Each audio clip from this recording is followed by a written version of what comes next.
partnership with SAMHSA. My early Alzheimer's diagnosis was hard to take. But it gave my mom and me more time to plan together. Talk to your family about seeing a doctor. Go to alz.org/time to talk. A message from the Alzheimer's Association and the Ad Council. Early break. And then a week after retirement, he was flipping burgers in a what would you call that truck? A Food truck? Food truck. What kind of truck would that be with food in it? Words are hard. What is that? There's a truck. They show up. They show up at noon, and then they drive in, and it's a food. Oh, I can't put it together. I can't get this food truck. Food truck. Early break from 6 to 8 every weekday morning on 93.7 The Ticket. Live from the 93.7 The Ticket studios in the heart of Lincoln, America. This is Inside the Huddle with Nebraska Football Hall of Famer Jay Foreman. Fires a pass, and it's intercepted by the Huskers at the 25, Jay Foreman. And Foreman takes it down to the 19-yard line of Oklahoma. Another big play by the Blackshirts. On 93.7 The Ticket and theticketfm.com. Sponsored by Advanced Medical Imaging.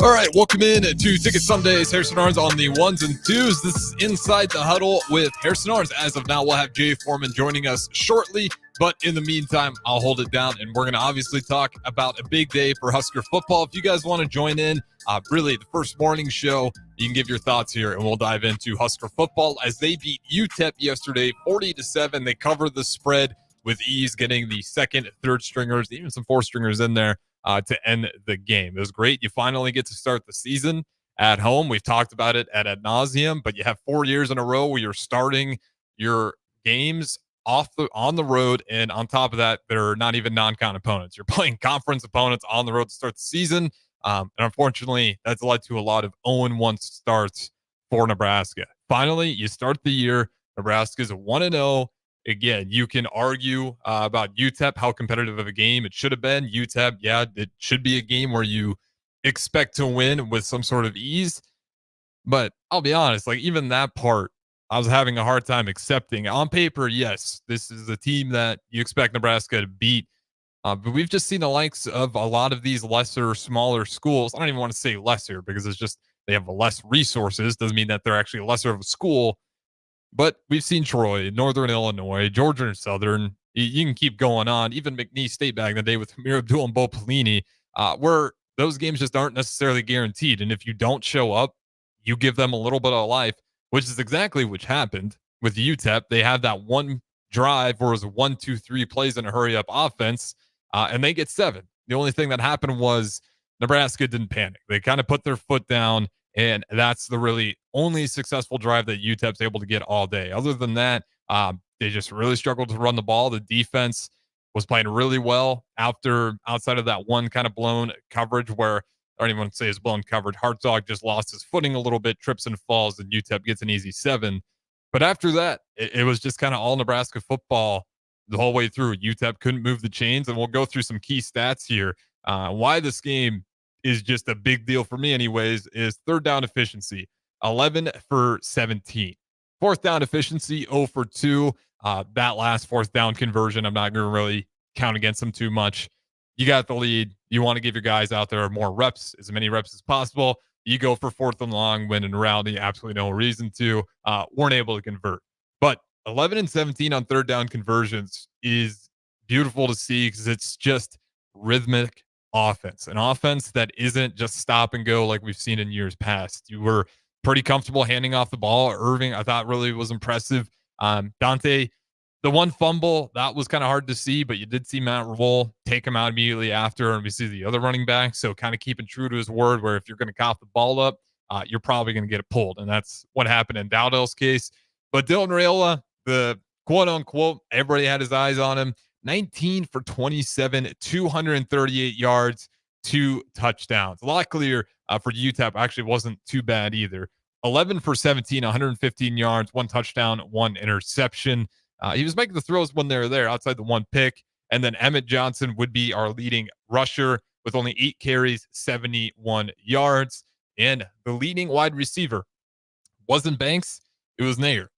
6 receptions for 121 yards and 1 touchdown. The 1 touchdown being Dylan Raiola's first passing touchdown as well. Well, touchdown altogether in college football. And it was just great to see it, because I think we were excited to see Banks for obvious reasons. You look at the film at Wake Forest, this guy's obviously going to be a stud if he continues on the same kind of level of success he was at Wake Forest. I know it's the ACC, but the guy just doesn't drop a ball. And I think we kind of lost Nair in the cracks a little bit. We're still excited to see him, but he's going to be every bit of a stud in this offense. I think when you have both of those guys, the size and their ability to just go ahead and pinpoint the ball and get those high balls out there, you have 2 great wide receivers that you can throw high balls up there, and you feel pretty good about those 50-50s in those end zones. I mean, we saw Banks make that insane catch where he goes up in the air, brings it down, almost looked like it would have been overthrown.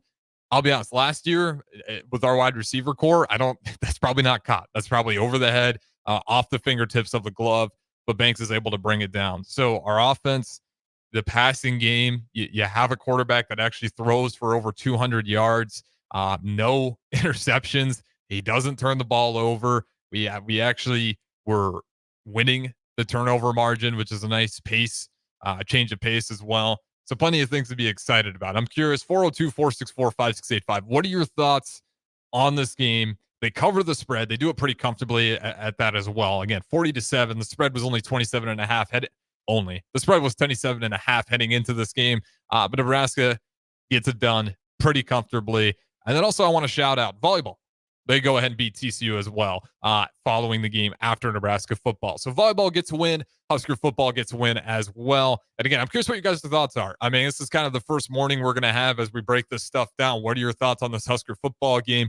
And then, of course, we'll get the expert himself, Jay Foreman, will be joining us probably in that second segment to further break it down. So 402-464-5685. You guys can give me your thoughts. We do got Jeremy in here. When was the last time the Huskers had less than 5 penalties? I actually will say last year, we cleaned it up a lot on the penalties. And I'll give Matt Rule credit. As much as people want to, I think it's just so sloppy because we think of all the turnovers and just the offense that couldn't get going at all. This game, again, the penalties, let me pull them up real quick. So Nebraska, only 3 penalties for 35 yards. Fantastic. You'll take that. Last year, it actually was pretty solid. There was quite a few games where, especially the offensive line, Ben Hart did have one false start yesterday, but the offensive line cleaned that up a lot in year 1 of Matt Rule. And I think a lot of that's just having some consistency with Raiola as that offensive line coach. I mean, when you're constantly rotating your offensive line coach, getting different types of, cadences, how you actually want to operate, you're going to end up to a lot of inconsistency. So I will say last year, you probably can find a few games where penalties looked good. UTEP, though, you look at their penalties, 9 for 76. And that is the one thing we haven't had in the past. We can throw some balls up there in the air. And because our wide receivers are so good, we're going to have pretty good chances of just at least getting a pass interference. They're going to be doing what they can to stop an easy touchdown. We got Isaac chiming in as well. Dylan made the easy throws look easy, made the hard ones look easy too. Good decision making. I know it's UTEP, but I'm really excited. I've been trying not to drink the Kool-Aid. Isaac and Lincoln. Isaac, I'll be honest. You can drink the Kool-Aid on Dylan Raiola as long as he's healthy. I mean, he's kind of showing. The spring game was a little bit. You saw the mechanics live for the first time. You saw how much at ease he was able to kind of contort his body any sort of direction and still be able to get that zip off that ball against the UTEP. I don't care who it is. You got people in front of you. You're running ahead straight forward, and you kind of sidearm it, an absolute bullet to Ja'Cory Barney.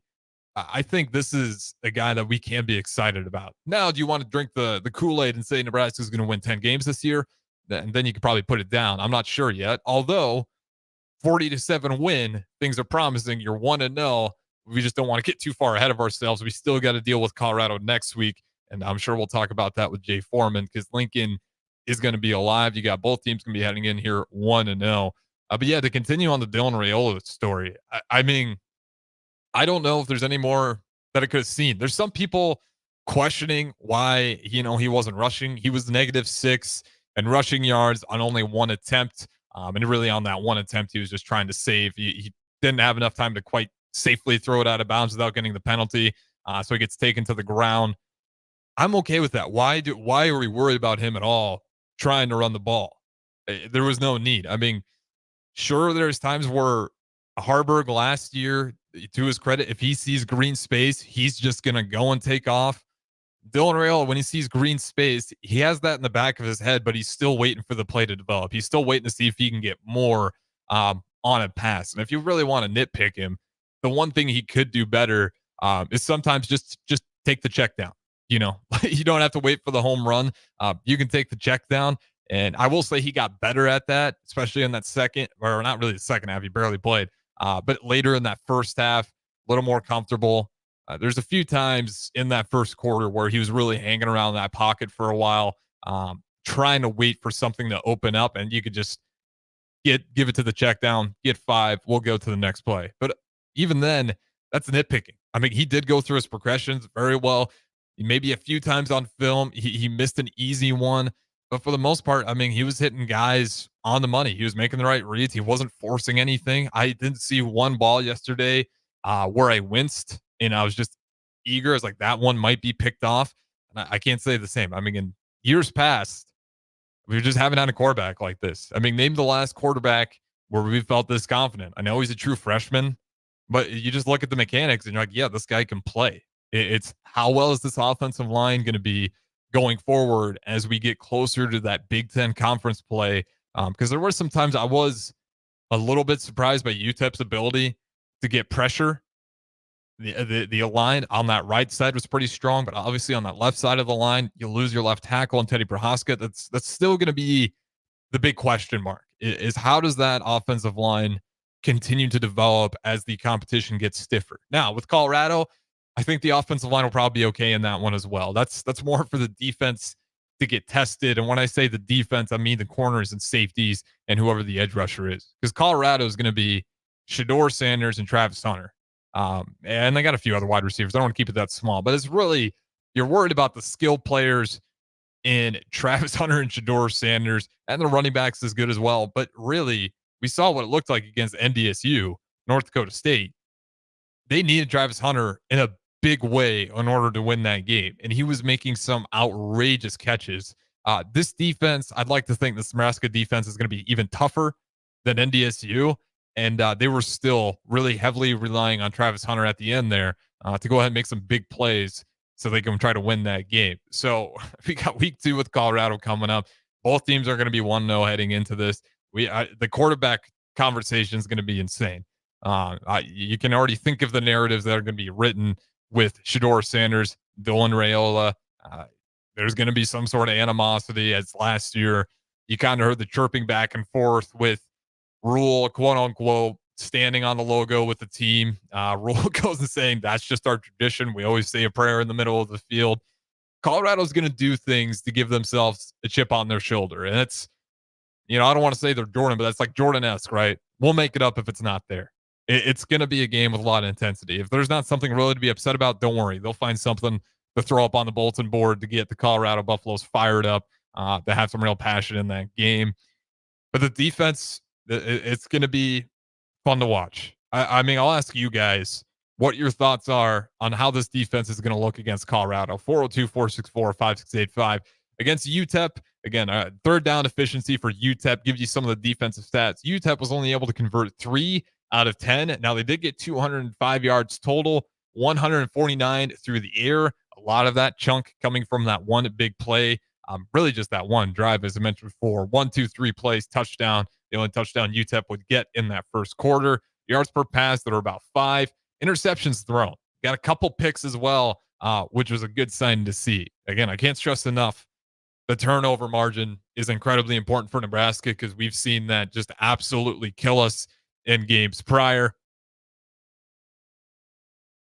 And, do got one on the Allo VIP line, and we don't got a producer behind me, so we're going to do some blind calls here, and if this one goes south, we're just going to drop it there. So we got a caller coming up. Be ready. We're going to take your thoughts here on Inside the Huddle with Harrison Arns. As of now, we'll have Jay Foreman later, and there we go. already lost him. So we'll keep that phone lines off for now until we get another producer in here, so we don't got to waste people's time. But you guys are always free to welcome in. Kind of giving this show to you guys until we get Jay Foreman in here. We do got Steve Dean in here. I know it's very early in the season, but it's been 20 years since the last conference championship. I'm ready to ride my high horse out of the stable.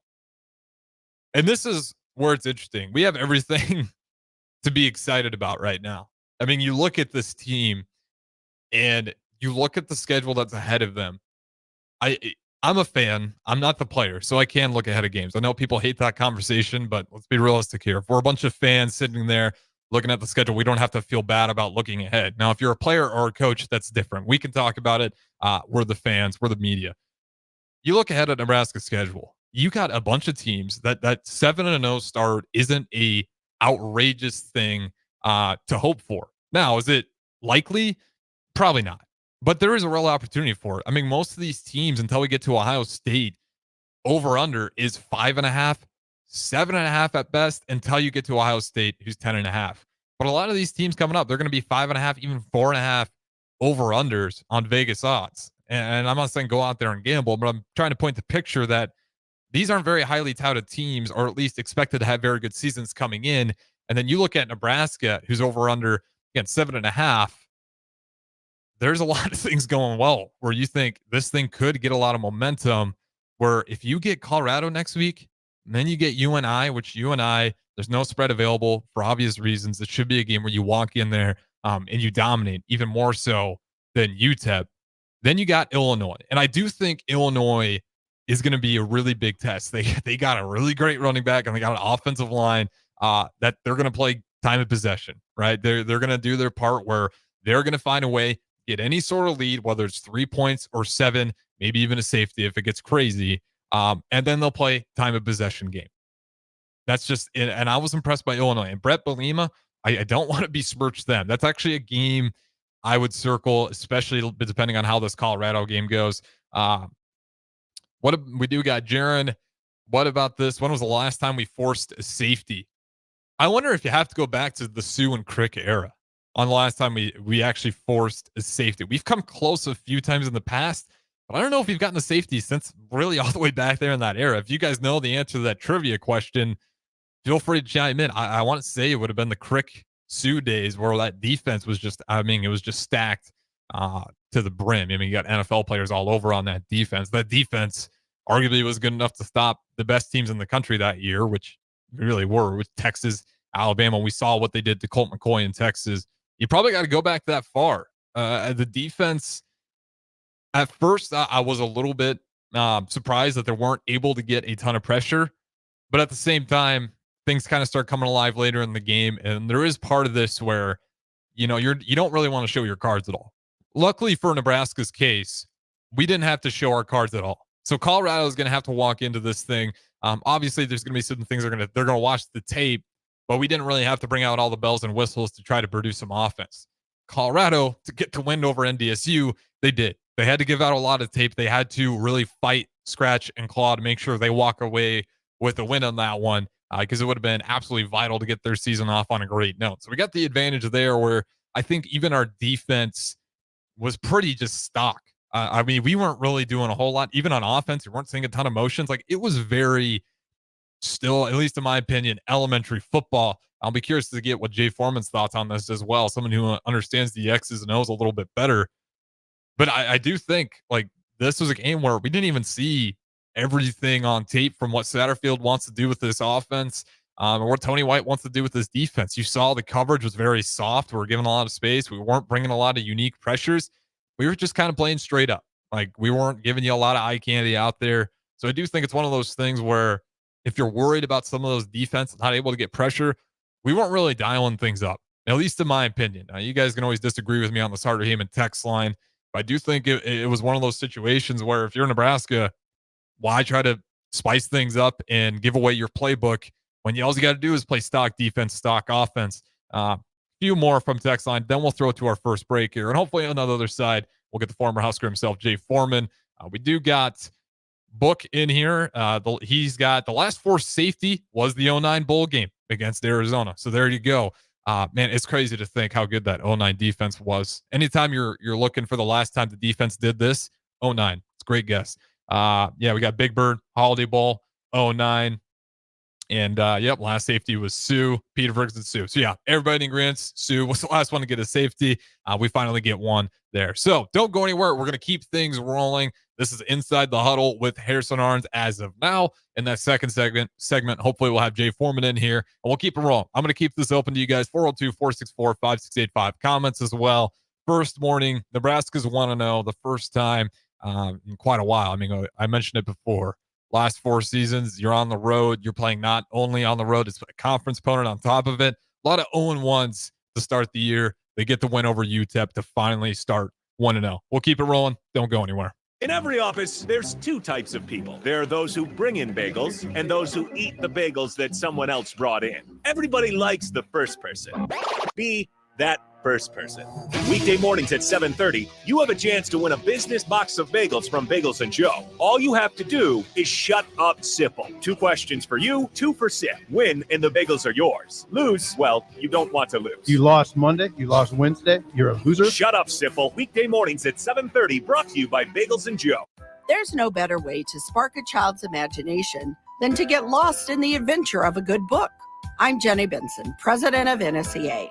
Working together, parents and teachers can help every child succeed. You can help by reading to your child and let your child read to you. Encourage reading in your home and make it a priority. Make reading fun and a time that you and your child look forward to spending together. Sponsored by the Nebraska State Education Association, aired by the Nebraska Broadcasters Association in this station. The Nebraska State Veterans Homes are here to serve veterans, their spouses, surviving spouses, and Gold Star parents. Join your fellow veterans and their families at one of our homes in Bellevue, Kearney, Norfolk, or Scottsbluff. With a sliding scale to determine your financial contribution, an excellent clinical team, and plenty of fun activities, our homes are the perfect retirement choice. Learn more at veterans.nebraska.gov/homes. Sponsored by the Nebraska Department of Veterans Affairs, aired with the Nebraska Broadcasters Association and this station. Hi, this is Pastor Tom. Did you know there's a place kids can seek out help when they're away from home and something goes wrong? They find themselves in a difficult spot or even a dangerous situation. Maybe another child is bullying them or a stranger is following them. Perhaps on a date and things just go bad. In Lincoln, here's where they can find help. It's called Safe Place. Safe Place is a national program for children taking place in thousands of cities across the United States. The People Seeding Mission is sponsoring this program in our community and has set up a number of businesses, fire stations, schools, and nonprofits around the city to become safe locations where kids can seek out help. They just need to look for the big yellow sign that says Safe Place on it. Then go inside and ask for help. We will be quickly connected to them and ensure they make it back home or to whatever resources are needed. If you'd like to find out more about Safe Place and ways in which you can get involved, just go to pcmlincoln.org. Remember, when we all do a little, we change a lot. Ashiro's work is never done. You care for the house, the kids, and our future. We're so grateful for all you do. Now, it's time to care for yourself and save a little more for retirement. A free 3-minute online chat can give you the personalized tips you need to boost your retirement savings now. Visit aceyourretirement.org/Shiro today. A public service announcement brought to you by AARP and the Ad Council. Veterans, do you know what local, state, and federal benefits and services you're eligible to receive? Do you want help navigating the application or appeals process? Speak to your county veteran service officer or the Nebraska Department of Veterans Affairs State Service Office to see what's available to you and your family.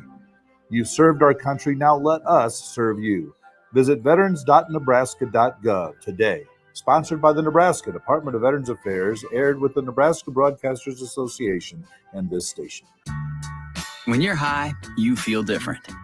You think different, you talk different, you draw different, you listen to music different, but you probably knew that. Problem is, you also drive different, and not in a good way.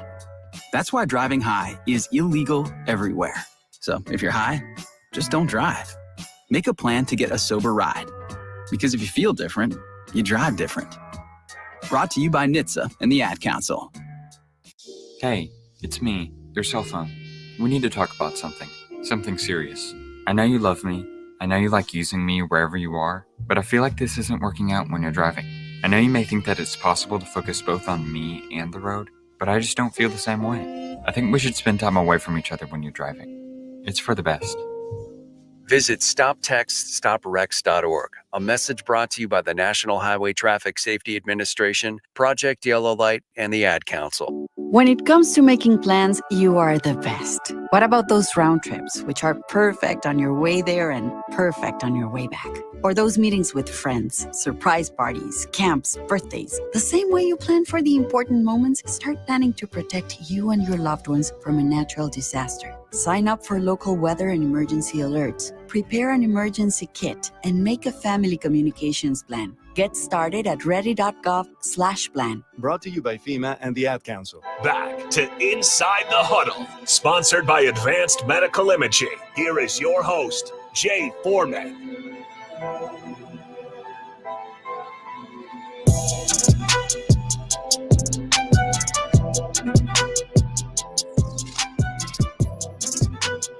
What up? This is Jay Foreman live in effect. Appreciate Harrison holding it down. Little schedule snafu, but we are again inside the huddle. Brought to you by Advanced Medical Imaging, 7601 Pioneers Boulevard. All your imaging needs and a clear path to, I guess, a pain-free life or anything else you need. They do more than that. Obviously, they do a lot of stuff with breast cancer. Do some innovative stuff with concussions. Look up and get in contact with Dr. Finn and Dr. Razdan's staff. They do a really good job. Help me out, and will help me out very soon. I was just, it's always I call it almost going in for an oil change. I know that when getting close, I got to get something done here so I can get to possibly the football season. But nevertheless, after a Husker victory yesterday, it goes without saying it's a good start. Obviously, look, you got a number one player and number one quarterback in his class, and he comes in and he looks like it. Ever since he's been here, he's held himself to a standard that I think internally, I know Dom and I know what he how he's wired, and I know Dylan and their whole family. And people don't realize the mom kind of stirs the pot and kind of runs the show, but I think it's indicative of who Dylan is being able to embrace the moment, be in it, but then also get hyper focused and go out there and perform. And so that's great. When you end up, it's great you have Patrick Mahomes and all that stuff and all the fluff, but it's great to have a player actually, at least through the first game and ever since he's been here, live up to the billing. And I think it's raised the level of whether it's indirectly or directly expectations of everybody else that comes into the football locker room, that they got to work. And it's onward, upward. It wasn't perfect, right? There's probably some stuff that he wishes he could done better, because I think when you're a high level player, high level thinker, you always, you appreciate what you did well, right? I'm curious, what do you think you could have done better? I mean, we got a nitpick, but that's what you do. If you're playing I think with him, with Dylan, it's not what I think, he could have done. But it's a little bit of both, because I'm not a quarterback coach. I just look at it from a defensive perspective. I'm just probably thinking just how he is wired. He's probably just breaking down little things like his footwork. Yeah, how fast he can get in and out of plays. I think with him, which is obviously different than anything's been around here as a quarterback position, he actually is invested in being the best quarterback. He's probably trying in his mind, he's only 18, he don't know no better. He's probably trying to think he wanted to be the best of all time. Why not? So if you have that mindset, you are thinking about the result, but you're more or less thinking when you have a good game like that, he's going around. I'm assuming it's only because this is the way I approached it, the way his dad approached it. Because I know Dom is that you're looking at the little things. Was it footwork or where he ball placement? He's not just glossing over. I guess long story short, he doesn't just gloss over the good plays.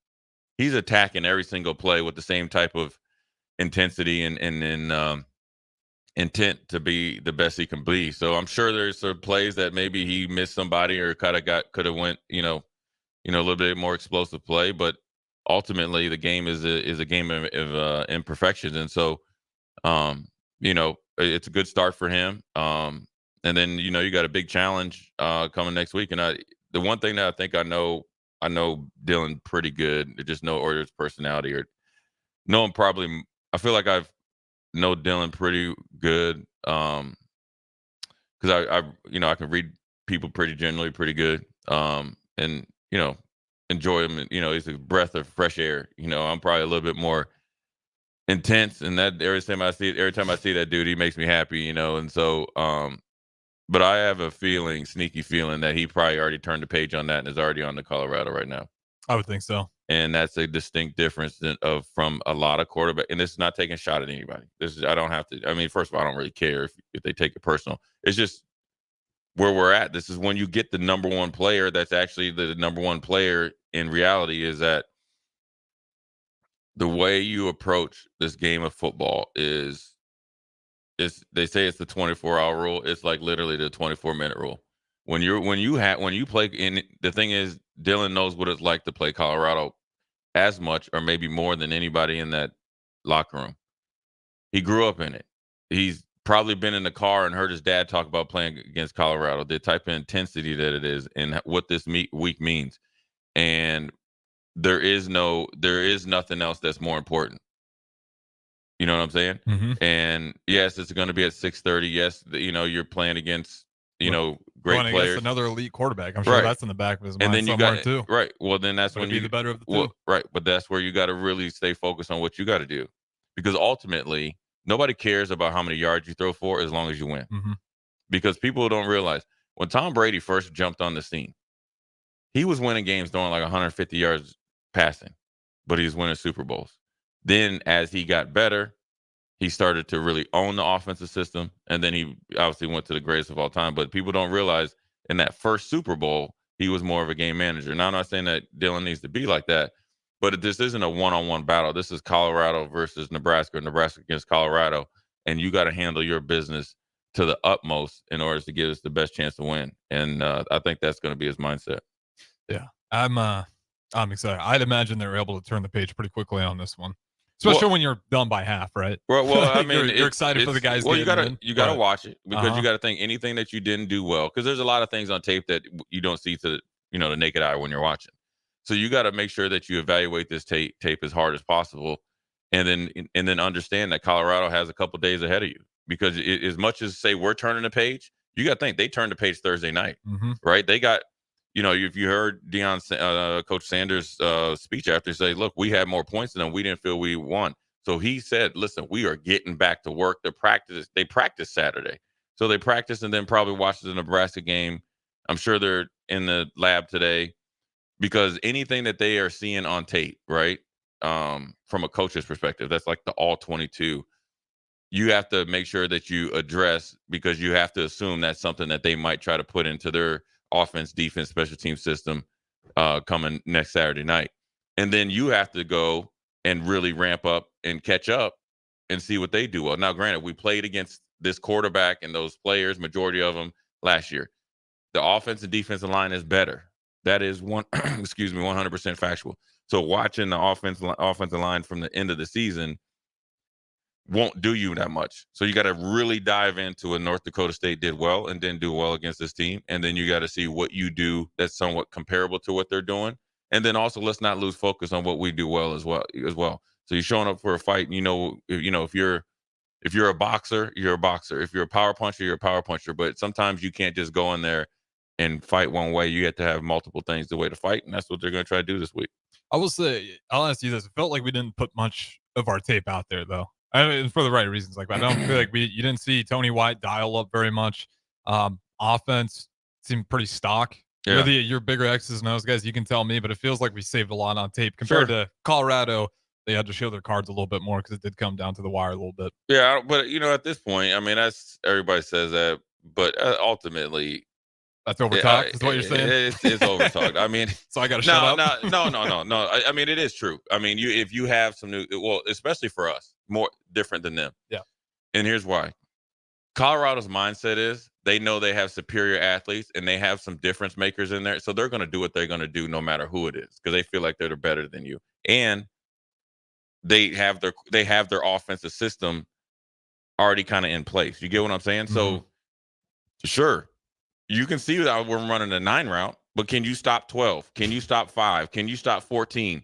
Can you stop, 44, the running back, from gutting us up the middle and then having other run? I mean, that's different. Where I think, and this is where I think you're correct, is because it's a distinct difference from last year. Is you were kind of putting together offensive game plans week by week. You get what I'm saying? Yeah, we had to patch it together. Whereas, like, injuries. okay, so then you have the whole off season starting in January once he got on campus to put in a system that is more explosive. You get a quarterback coach, and then you have 3 new quarterbacks, right? So you got Dylan, obviously he's the headliner. You got a new version of Heinrich Harburg, and then you got Daniel Kalen. And then at the very last minute, you got my man from NAIA that came in, and he played yesterday. Now, granted, will that be in Colorado's forefront of game plan? No, but what I'm saying is this offensive system is distinctly different, what they have in their playbook, if this is their playbook, than last year. So you're 100% correct there, Vanilla. But also, from my experience, from hearing coaches, when we played, say whether it's Coach McBride or Coach Wade Phillips and Ted Cottrell, or even Dom, and not so much in Houston because we weren't as dominant team, but like, you want to make sure that you can go out and play football. Can you, for a perfect example on defense, they come out in 5 wides, they go from, the left side of the formation shift to the right. Can we adjust? Can we communicate? And can we line up? And then can we be aggressive? And that's what they did. So it doesn't matter if you have 10-0 blitzes in there. It doesn't. If you can't do the basics, we aren't doing something, exotic. And so there's a little bit of a chess match there, but ultimately football is going to come down to, or this game against Colorado is going to come down to running, blocking, and tackling, and turnovers. I mean, and that's not as simple as that. It feels like the turnover part is just looking at all the years past, how many games you could win. They're finally positive yesterday, but yeah, cut you off. Go ahead. I mean, sure, that's every game. So it doesn't matter if you're playing UTEP or Ohio State. You got to not turn the ball over. But I think also situational football and third down is going to be huge on both sides of the ball. Third down percentage, who does better on third down? Let's just say everything's even, special teams and all that. I think we have an advantage in the kicking game as far as if we have to make a field goal versus their kicker.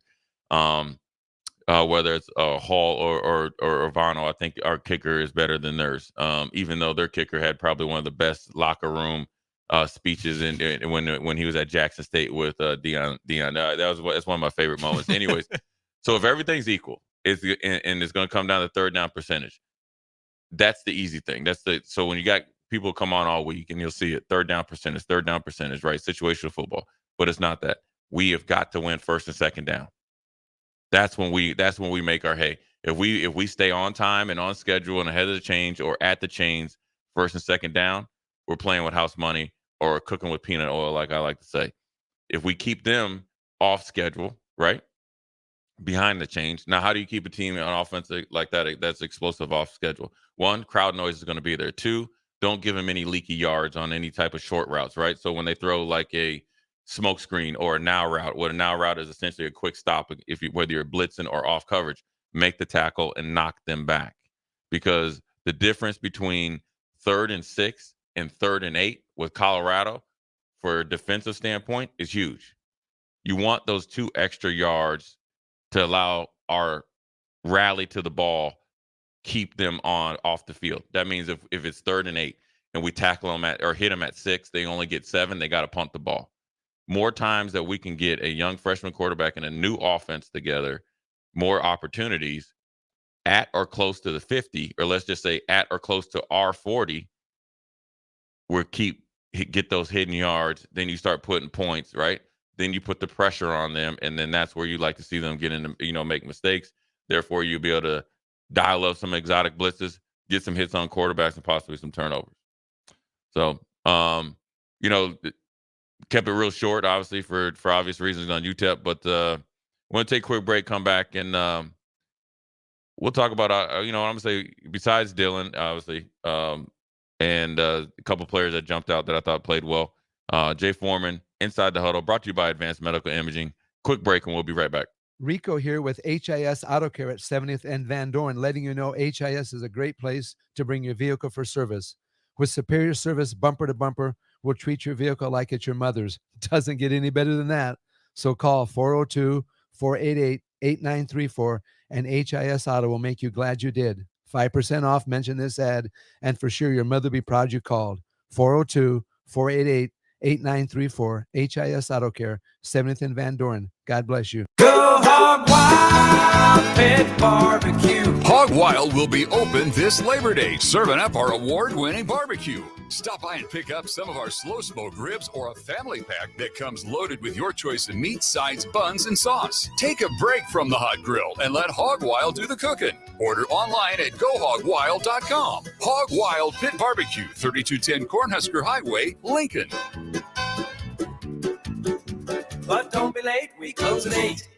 Nebraska State Veterans Homes are here to serve veterans, their spouses, surviving spouses, and Gold Star parents. Join your fellow veterans and their families at one of our homes in Bellevue, Kearney, Norfolk, or Scottsbluff. With a sliding scale to determine your financial contribution, an excellent clinical team, and plenty of fun activities, our homes are the perfect retirement choice. Learn more at veterans.nebraska.gov/homes. Sponsored by the Nebraska Department of Veterans Affairs, aired with the Nebraska Broadcasters Association and this station. Early break. And then a week after retirement, he was flipping burgers in a what would you call that truck? A food truck? Food truck.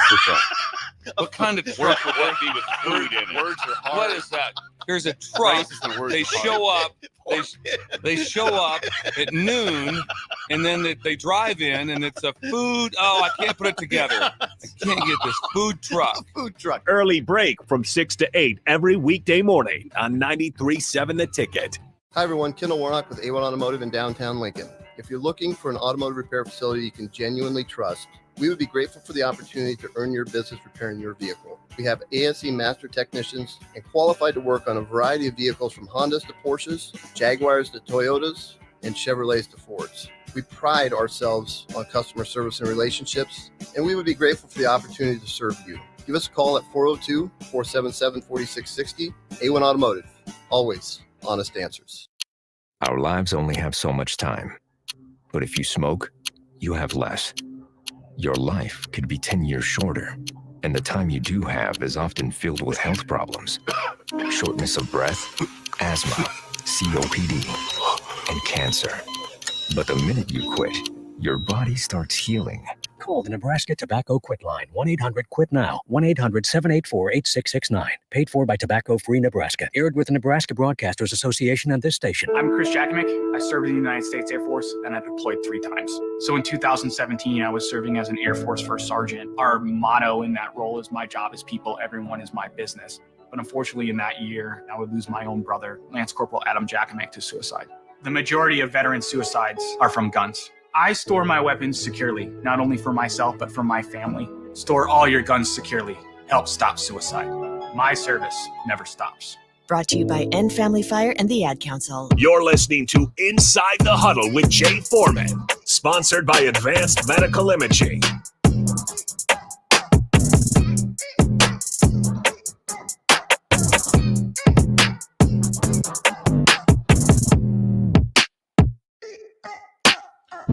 What up? We're back. Jay Foreman, Inside the Huddle, brought to you by Advanced Medical Imaging, 7601 Pioneers Boulevard. All your imaging needs. And also, the one thing I can tell you, they put together, Dr. Razdan and Dr. Fenn have been a great help to me, advising me on some of the post-football stuff I got going on, and then what I continue to have, and got some big decisions here coming up here. Essentially, after we beat Iowa, and then we have probably a 30-day break, I got to try to get some stuff done so I can at least, start 2025 off to a good foot. But nevertheless, they've been a blessing to me. So I don't ever put my stamp on too many things, stuff I don't believe in, or, I have to believe in it. And I definitely believe in Advanced Medical Imaging over there, and Dr. Rez and Dr. Fenn, 2 high-quality individuals, but really good dudes. But nevertheless, had a couple good dudes. I felt like yesterday played good. Besides, and obviously the obvious is Dylan, right? And the receivers, that's easy.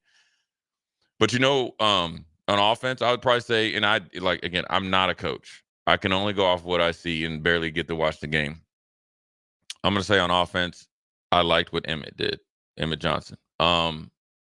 in a lot of ways been overlooked. Obviously, Dante, got busy early, and same with Ramir, and that's fine.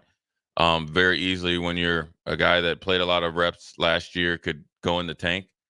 What does he do? And I know Dylan checked into the play, but the way that he made that play from a defensive, I just always like to talk about offensive guys from a defensive perspective, because that's the only thing I know. I don't know crap about offense. Well, I do, but not the ins and outs. I know ins and outs of defense, or like to think, at least I used to. Right.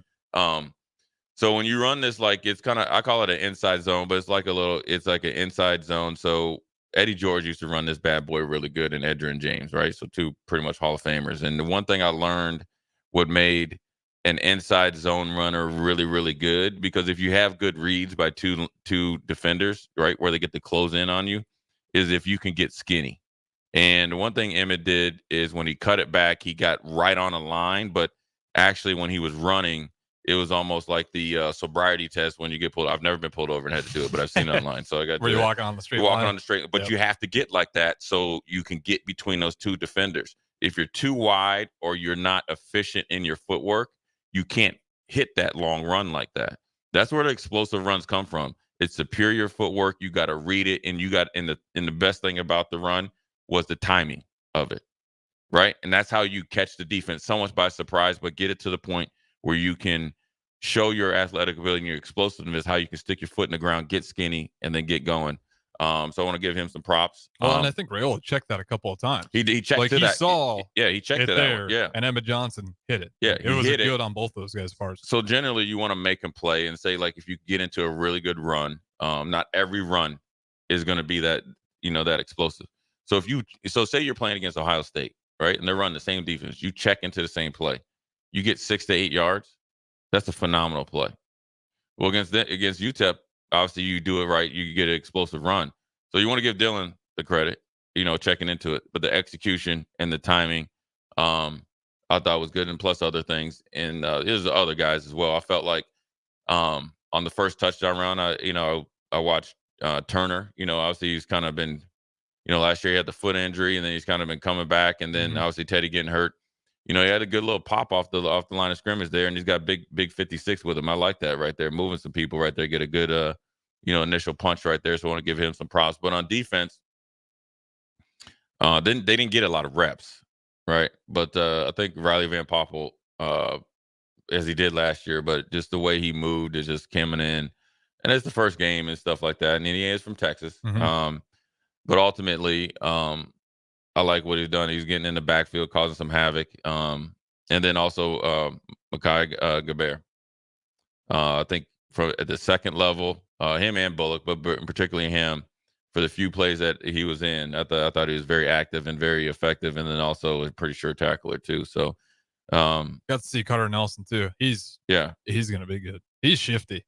I know it's he was later, and I couldn't tell you exactly where UTEP was at in their lineup. If they probably added some of it, but ultimately that's what you want to do. You want to kind of, if you think Carter Nelson is going to go from 8-man, and now granted it can happen, they go from 8-man football. So that means you're bypassing all the classes, including Class A. Yeah, the school across from me was 8-man. It's a different game. The speed, the size, but then also kind of transition to kind of a slot / tight end.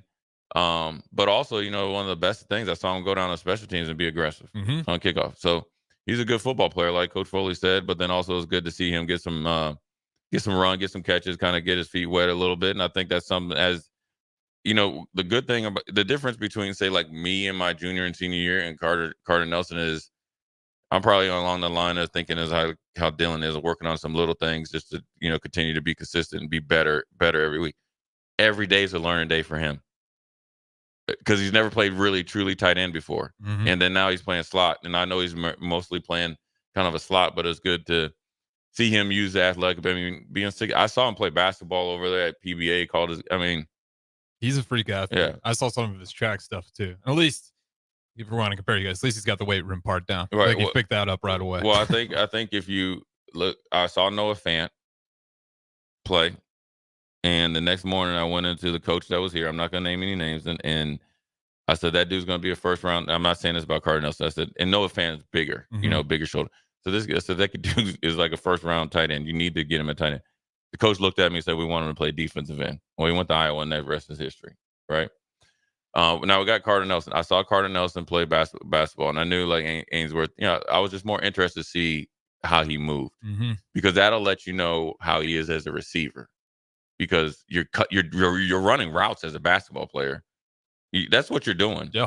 And I came away very impressed. And he's a good kid, man. I talked to him a few times. He's got a good mindset. And he's eager to learn. And so the connection I've seen coming in with Dylan, I think, helps out as well. And both of them are going to go through the growing process at different levels. Obviously, Dylan's starting, and he's kind of working himself in there. But I think it's all good. So said I was going to do two, but multiple. It hasn't been a lot that we've had. A lot of options. We have a lot of options, and the good thing about it is the competitive nature of what they're doing down there is every week you got to be earning your spot. So yeah, we didn't even talk about Corey Barney, but he's another guy that really stood out. But you know what? We're probably going to talk about him next week. I think he's going to shake a leg a little bit on a kickoff return. But a short version of Inside the Huddle. Appreciate you learning or listening. 8:00 from here on out. Jay Foreman, brought to you by Advanced Medical Imaging, 7601 Pioneers Boulevard. We'll holler at you next week.